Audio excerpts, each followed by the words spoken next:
नमस्कार विद्यार्थीगण। हम 17 पाठ पढ़ेंगे आज। पर्यावरण और मानवीय अस्तित्व। पर्यावरण पर्यावरण के कारण ही हमारा मानवों का अस्तित्व है।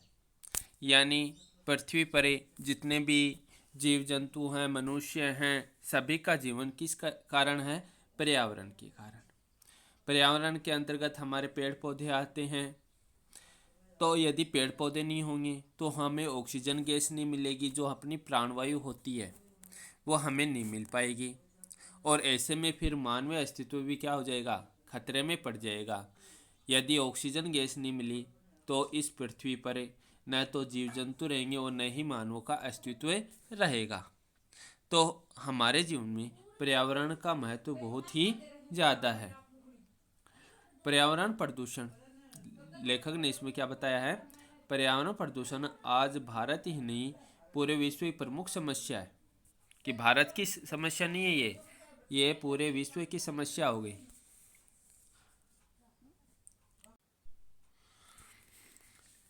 इससे जीव जगत का अस्तित्व संकट में पड़ गया है।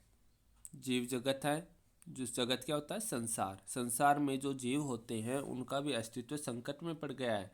कि संकट में कैसे पड़ गया है? क्योंकि पर्यावरण यदि शुद्ध नहीं है तो जीव जंतु हैं, प्राणी हैं, तो वो कैसे स्वस्थ रह सकते हैं? पर्यावरण को स्वच्छ एवं संतुलित रखकर ही हम प्राणियों के जीवन और प्रकृति की सुरक्षा कर सकते हैं।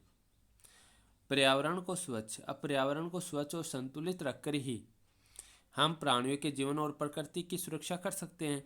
लेकिन हम पर्यावरण को स्वच्छ कैसे बना सकते हैं?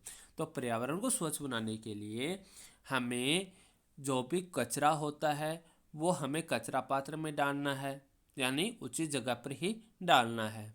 गंदगी कम से कम फैलानी है, यानी गंदगी फैलानी ही नहीं है ना। कचरा पात्र में डालना है, ज़्यादा कचरा नहीं बिखेरना है।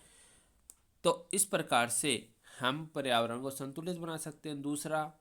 दूसरा हम अनेक प्रकार के पेड़ पौधे होते हैं, उन सभी पेड़ पौधों को लगा करके उनकी सुरक्षा करके हम पर्यावरण को स्वच्छ और संतुलित बना सकते हैं। कभी आपने देखा होगा कि समय पर बरसात नहीं होती या समय निकल जाने पर बरसात होती है, तो ये हो गया असंतुलन हो गया। तो हमें इस पर्यावरण में क्या बनाना है? संतुलन बनाना है। तो इसके लिए क्या करना होगा? इसके लिए हमें अनेक पेड़ पौधे लगाने होंगे और पेड़ पौधों से हमारी जो वायु है वो भी अच्छी रहेगी, स्वच्छ रहेगी और वातावरण भी क्या रहेगा? संतुलित रहेगा। तो पर्यावरण को स्वच्छ और संतुलित हम किस प्रकार से बना सकते हैं वो मैंने आपको बता दिया। पर्यावरण को स्वच्छ एवं संतुलित रखकर ही हम प्राणियों जीवन और प्रकृति की सुरक्षा कर सकते हैं। प्रस्तुत पाठ में पर्यावरण संरक्षण से जुड़े आंदोलनों की पर्यावरण संरक्षण के लिए कौन कौन से आंदोलन हुए थे उनके बारे में बताया गया है। एवं मुद्दों और कौन कौन से मुद्दे थे जिस पर आंदोलन हुआ था, उन मुद्दों के बारे में लेखक ने बड़ी संजीदगी से वर्णन किया है। कि पर्यावरण संरक्षण के लिए कौन कौन से आंदोलन हुए थे और कौन कौन से मुद्दे थे जिस पर ये आंदोलन किए गए थे। तो इनका दोनों का ही वर्णन है यहाँ पर लेखक ने किया है। यह पाठ शिक्षार्थियों को पर्यावरण के प्रति संवेदनशील बनाएगा। कि पर्यावरण का हमारे जीवन में क्या महत्व है, यदि हम ये जान जाएंगे तो हम इस पर्यावरण के प्रति संवेदनशील हो जाएंगे। यानी पर्यावरण को कभी नुकसान नहीं पहुंचाएंगे, पेड़ पौधों को कभी नुकसान नहीं पहुंचाएंगे और क्या करेंगे? अधिक से अधिक पेड़ पौधे लगाएंगे। स्टॉकहोम सम्मेलन में मानव जाति भविष्य पर प्रदूषण के कारण मंडराते हुए खतरे के प्रति वैज्ञानिकों, बुद्धिजीवियों और समाज आंदोलनकारियों की चिंता सतह केंद्र में पहुंच गई।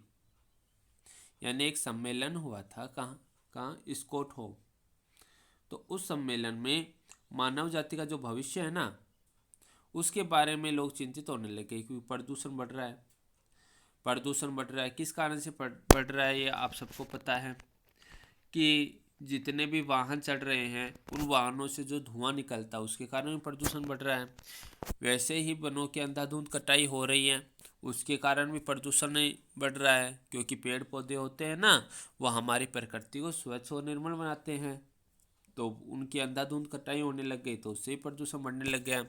तीसरी बात, जगह जगह पर लोग कचरा भी खेने लग गए, जिससे भी पर्यावरण प्रदूषण होने लग गया।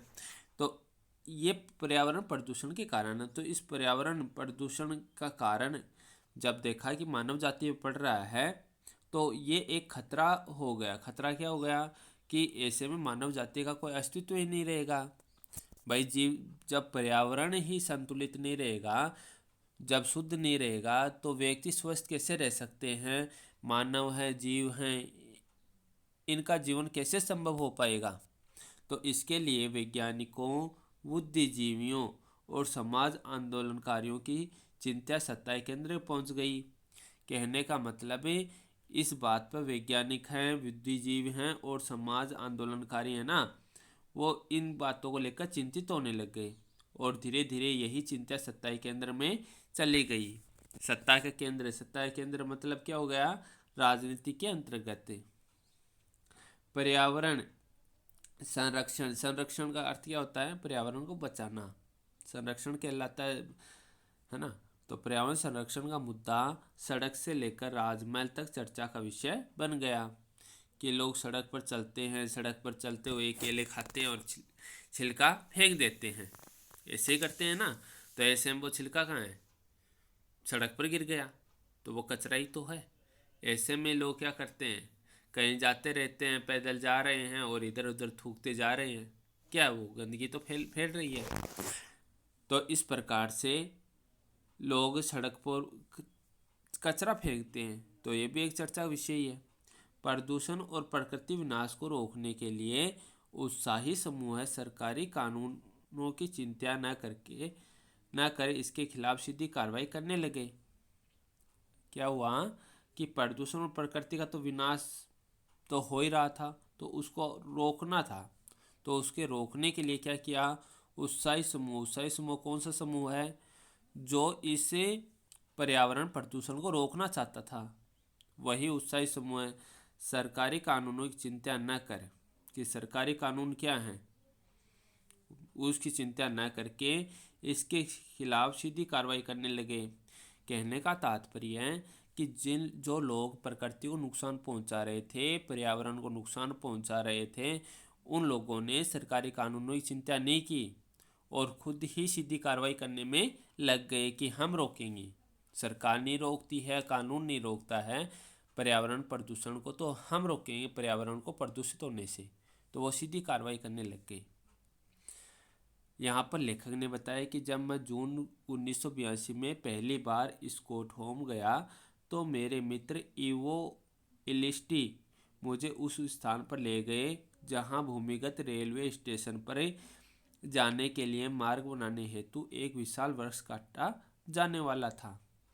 अब यहाँ पर एक 1982 की बात बताई गई है, जून के महीने की 1982 में जब लेखक है स्टॉकहोम गए तो उनके मित्र थे। उनके मित्र क्या नाम था? इवो इलिस्टी। उनके मित्र का क्या नाम था? इवो इलिस्टी उनके मित्र का नाम था। तो लेखक और उनके मित्र इवो इलिस्टी ऐसे स्थान पर चले गए जहां भूमिगत रेलवे स्टेशन पर जाने के लिए मार्ग बनाने हेतु एक विशाल वृक्ष काटा जाने वाला था। कि विशाल विशाल क्या होता है? बड़ा। विशाल का क्या अर्थ होता है? बड़ा। एक बड़े पेड़ को काटा जाने वाला था। क्यों? क्योंकि वहाँ पर रेलवे स्टेशन में जाने के लिए मार्ग होता है रास्ता। मार्ग का क्या अर्थ होता है? रास्ता। तो रेलवे स्टेशन में जाने के लिए रास्ता बनाना था तो उसमें एक पेड़ था, वो बीच में आ रहा था। तो ऐसे में बोले कि इस पेड़ को काटे बगैर रास्ता नहीं बनेगा, रेलवे स्टेशन तक जाएंगे तो रास्ता कैसे बनेगा? तो ऐसे में तो इस पेड़ को काटना पड़ेगा, इस पेड़ को काट कर ही रास्ता बनाया जा सकता है। तो वो वहाँ पर उन्होंने देखा कि वहाँ पर एक विशाल पेड़ को काटा जाने वाला था। इस वृक्ष को बचाने के लिए सारा नगर एक हो गया कि पेड़ को तो नहीं काटने देंगे। वहाँ के जो नगरवासी थे वो इकट्ठे हो गए कि हम पेड़ को नहीं काटने देंगे। एक और कानून से ले सत्ता पक्ष था, ले सत्ता पक्ष था जो कानून की ओर से था, जो विकास के लिए कुछ हो हल्ला करने वाले हुल्लड़बाजों को दबाने के लिए कटिबद्ध था। कि सरकार होती है ना, सरकार, तो कुछ पक्ष वाले ऐसे होते हैं, एक तो होता है पक्ष और विपक्ष, इनको सिर्फ राजनीति से मतलब होता है ना, राजनीति से मतलब होता है। तो ऐसे में ये लोग क्या करते हैं, लोगों को गुमराह करते हैं और जहाँ पर उचित कार्रवाई न करके कभी कभी ये अनुचित का भी साथ ही दे देते हैं। तो उन्होंने भी क्या किया है कि कानून की ओर से जो ले सत्ता पक्ष था ना, जो विकास के लिए कुछ हो हल्ला करने वाले हुल्लड़बाजों को दबाने के लिए कटिबद्ध था। कटिबद्ध क्या होता है, कटिबद्ध होता है तैयार होना, है ना, कटिबद्ध का अर्थ होता है तैयार होना। तो कटिबद्ध था यानी तैयार था।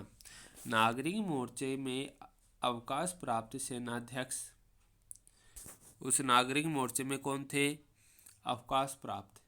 अवकाश प्राप्त यहाँ पर कौन से अवकाश प्राप्त का अर्थ है, यहाँ से जो अपन रिटायर बोलते हैं ना, इंग्लिश में आप रिटायर बोलते हो, उसको कहते हैं अवकाश प्राप्त। सेनाध्यक्ष, न्यायाधीश जैसे थे। कई संभ्रांत लोग थे, मजबूर होकर सत्ता पक्ष को झुकना पड़ा, यानी इनके सामने सत्ता पक्ष को झुकना ही पड़ा आखिर, क्योंकि उसमें सेनाध्यक्ष थे, न्यायाधीश जैसे थे लोग थे। तो ऐसे में सत्ता पक्ष को झुकना ही पड़ा था उनके समक्ष, क्योंकि सेनाध्यक्ष होते हैं वो क्या करते हैं, जैसे अपन यहाँ पर सेना की बात करते हैं, सेना में कौन होते हैं, सैनिक होते हैं जो देश की रक्षा के लिए अपने प्राण तक न्यौछावर कर देते हैं। न्यायाधीश होते हैं जो अपराधी व्यक्ति होता है उसको सजा भी दिलाते हैं। तो ऐसे में कानून के बारे में न्यायाधीश से अधिक कौन जान सकता है, कोई नहीं जान सकता न्यायाधीश से अधिक। तो इनके कारण सत्ता पक्ष को झुकना ही पड़ा। स्टॉकहोम के लोग बड़े गौरव के साथ आगंतुकों को यह पेड़ दिखाते हैं। आगंतुक कौन होते हैं, जो आने वाले लोग होते हैं। आगंतुक कौन होते हैं, आने वाले लोग होते हैं ना, उनको ये पेड़ दिखाते हैं कि ये गौरव के साथ ये पेड़ दिखाते हैं आगंतुकों को। क्यों दिखाते हैं, क्योंकि वो इसलिए दिखाते हैं कि एक ये पेड़ था, जब इस रेलवे स्टेशन के लिए रास्ता बनाने के लिए इस पेड़ को काटा जा रहा था और उसके लिए सत्ता पक्ष ने भी हल्ला बोल दिया था।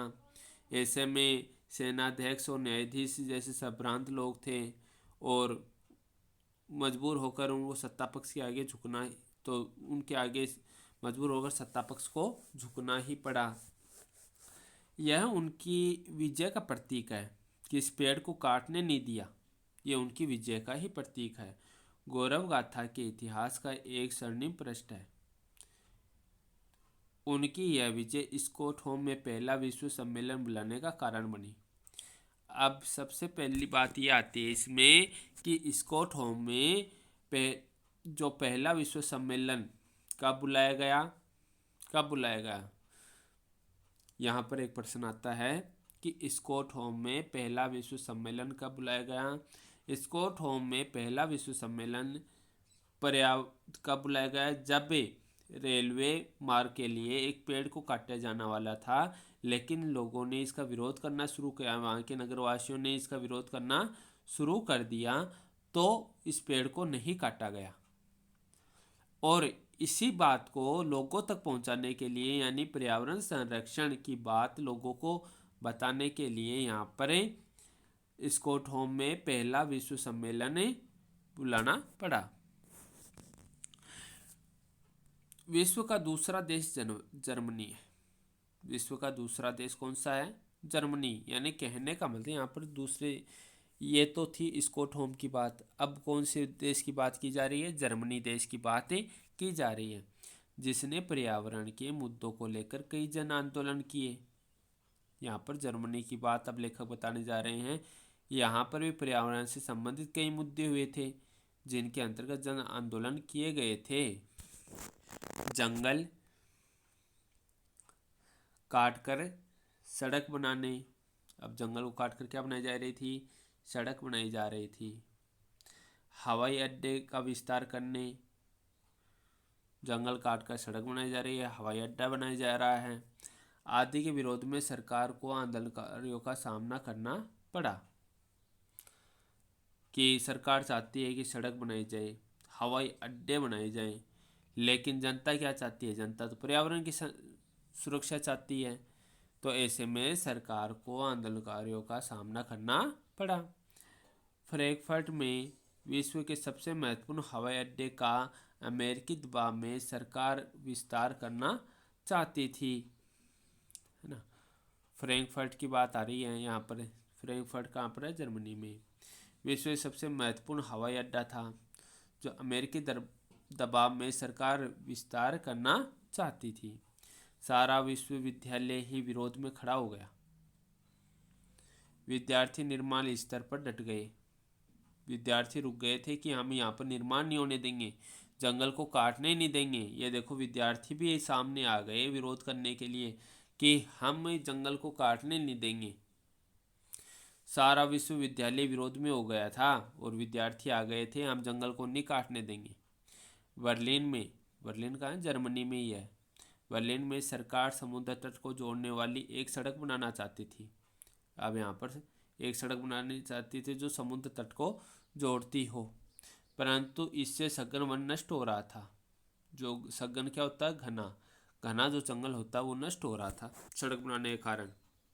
और सरकार क्या चाहती है कि पेड़ों को काट दो, जंगल को नष्ट कर दो, क्योंकि यहाँ पर तो सड़क बननी है। तो युवकों ने क्या किया, युवकों ने वहाँ डेरा डाल दिया कि हम तो जंगल नहीं काटने देंगे। उन्होंने डेरा डाल दिया। फलतः सरकार को सारी सड़क के क्षेत्र को ऊंचे ऊंचे कटीले तार की बाड़ों से घेर कर ही काम करना पड़ा।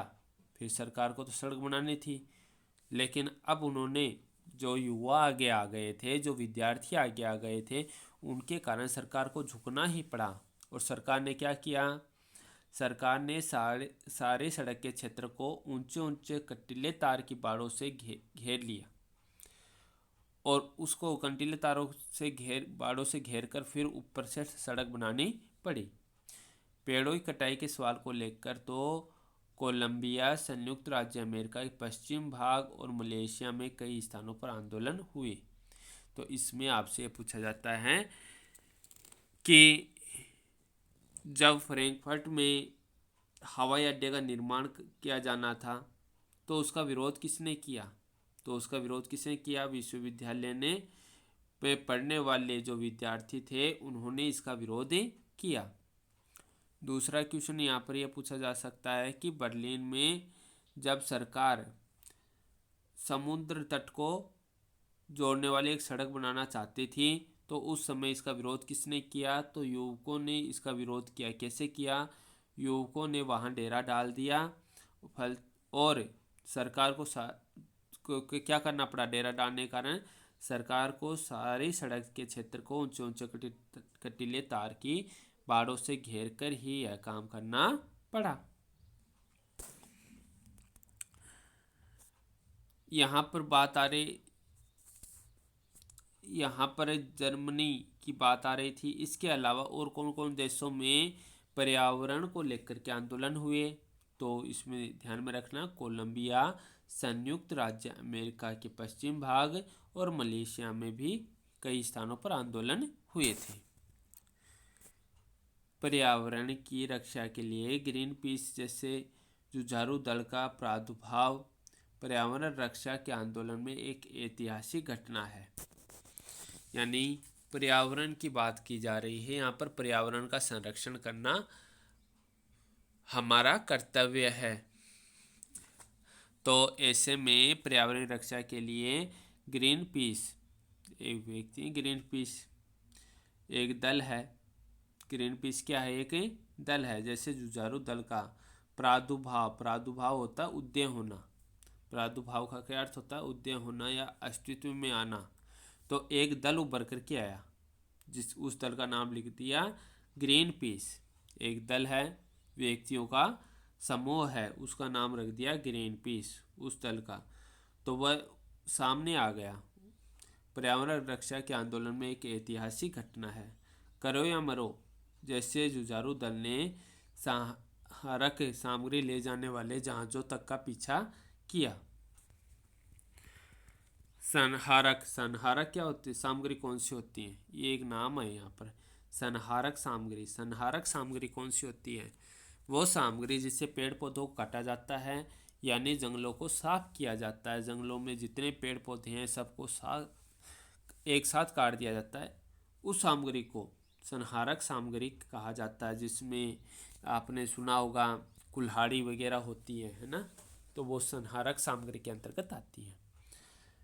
तो ऐसे में जहाज़ थे, जहाज़ों में अब जंगल को तो एक व्यक्ति साफ नहीं कर सकता, कई व्यक्तियों की आवश्यकता होगी। तो बहुत सारी सामग्री चाहिएगी। ऐसे में तो उस जहाज़ में बहुत सारी सामग्री ले जा रहे थे। तो ऐसे में उस जो जुझारू दल है ना, उसने क्या नाम था उस जुझारू दल का? ग्रीन पीस जो दल था ना, उसने उस संहारक सामग्री ले जाने वाले जहाज़ का पीछा किया। और अब बात आती है भारत का चिपको आंदोलन। आपने पहले भी सुना होगा चिपको आंदोलन के बारे में। यह भी पर्यावरण संबंधित यानी पर्यावरण संरक्षण संबंधित एक आंदोलन था। तो भारत का चिपको आंदोलन सबसे पुराना जमीन से जुड़ा हुआ शहरी सभ्यता प्रभाव से दूर हाशिए पर रहने वाले गरीब ग्रामीणों का आंदोलन था। अपनी कार्यशैली और निहित विचारी दृष्टि से उसका ऐतिहासिक महत्व है। इस आंदोलन का घोष वाक्य, जो भारत में चिपको आंदोलन हुआ था ना, अपने देश में चिपको आंदोलन हुआ था, उसका घोष वाक्य क्या है? उसका घोष वाक्य है, क्या है जंगल के उपकार। कि जंगल के उपकार क्या हैं, उनके बारे में हमें जानना चाहिए कि जंगल क्यों आवश्यक हैं, उनका हमारे जीवन में क्या महत्व है, जंगल के हम पर क्या क्या उपकार हैं। मिट्टी, पानी और ब्यार, कि ये मिट्टी कहाँ से आई है, पानी कहाँ से आया है, ये हवा जो चल रही है कहाँ से आई है, इनके बारे में हमें सोचना चाहिए। मिट्टी, पानी और ब्यार, कि मिट्टी, पानी और हवा, ब्यार का अर्थ होता है हवा, जिंदा रहने के आधार, कि ये तो जिंदा रहने के आधार हैं। अब इसका अर्थ बताता हूँ। क्या है जंगल के उपकार? कि जंगल के उपकार क्या हैं? पेड़ पौधों से हमें प्राणवायु मिलती है, ऑक्सीजन गैस मिलती है। पेड़ पौधों से हमें खाने के लिए फल मिलते हैं। पेड़ पौधों से हम कहीं पर जा रहे होते हैं, ऐसे में गर्मी का समय होता है तो हमें आराम करने की आवश्यकता होती है, तो पेड़ पौधों से हमें छाया भी मिलती है। पेड़ पौधे होते हैं, जहाँ पर जितने ज़्यादा पेड़ पौधे होंगे वहाँ पर उतनी ही ज़्यादा बरसात होगी, और बरसात से क्या मिलेगा? पानी मिलेगा। जहाँ पर जितने ज़्यादा पेड़ पौधे होंगे उतनी ही ज़्यादा बरसात होगी, और बरसात से हमें क्या मिलेगा? पानी मिलेगा। आंधी आती है, जहाँ पर पेड़ पौधे होते हैं वहाँ पर मिट्टी नहीं उड़ती। मिट्टी कहाँ पर उड़ती है? जैसे अपन रेगिस्तान की बात करते हैं, वहाँ पर बहुत कम पेड़ पौधे हैं, तो इस कारण वहाँ पर मिट्टी उड़ती रहती है। लेकिन जहाँ पर सबसे ज़्यादा पेड़ पौधे होंगे वहाँ की मिट्टी नहीं उड़ेगी, उस मिट्टी का कटाव नहीं होगा। और पेड़ पौधे होंगे और जब वर्षा होगी तो हवा भी कैसे चलेगी? शीतल चलेगी, शीतल हवा होगी। तो ये सारे पानी है और हवा है और जो मिट्टी है, ये तीनों चीज़ें हमें किससे मिलती हैं? पेड़ पौधों से ही मिलती हैं। यदि जंगल नहीं होंगे तो आंधी चलेगी तो मिट्टी तो उड़ जाएगी, और मिट्टी रखने का काम कौन करते हैं? पेड़ पौधे ही करते हैं। जहाँ पर पेड़ पौधे होते हैं ना, वहाँ पर मिट्टी नहीं उड़ती। पानी कहाँ पर आएगा? पानी वहीं पर आएगा जहाँ पर सबसे ज़्यादा पेड़ पौधे होते हैं, वहीं पर सबसे ज़्यादा बरसात होगी, और सबसे ज़्यादा बरसात वहीं पर होने है तो पानी भी वहीं पर सबसे ज़्यादा होगा। और यार जो हवा किस कहाँ से आती है? पेड़ पौधों से तो हवा आती है ना। और जब बरसात होती है तो हवा कैसी हो जाती है? शीतल हो जाती है। तो मिट्टी, पानी और हवा हैं, ये तीनों ही जिंदा रहने के आधार हैं। यानी मनुष्य जाति जो जिंदा है वो किस कारण से है? मिट्टी पानी और हवा के कारण, और ये मिट्टी पानी हवा किसके कारण है? पेड़ पौधों के कारण ही है, यानी पर्यावरण के कारण ही है। तो इस समय चिपको आंदोलन जो चला था उसमें ये घोष वाक्य कहा गया था क्या कि एक बार जंगल के उपकार के बारे में तो जानो कि जंगल के हम पर क्या उपकार हैं, आप क्यों काट रहे हो जंगल? यदि जंगल हैं तो हम हैं, और जंगल नहीं है तो हमें नहीं है। जंगल के कारण ही मिट्टी पानी और हवा है, और इसी मिट्टी पानी हवा के कारण आज हम जिंदा हैं, और यदि यही नहीं रहेंगे ना पेड़ पौधे, तो हम भी नहीं रहेंगे। आज यह वाक्य विश्व के करोड़ों लोगों की जुबान पर है। आज भी ये वाक्य है ना, विश्व के करोड़ों लोग आज भी गाते रहते हैं। तो आज हम इतना ही पढ़ेंगे, बाकी का पाठ हम कल पढ़ेंगे। धन्यवाद।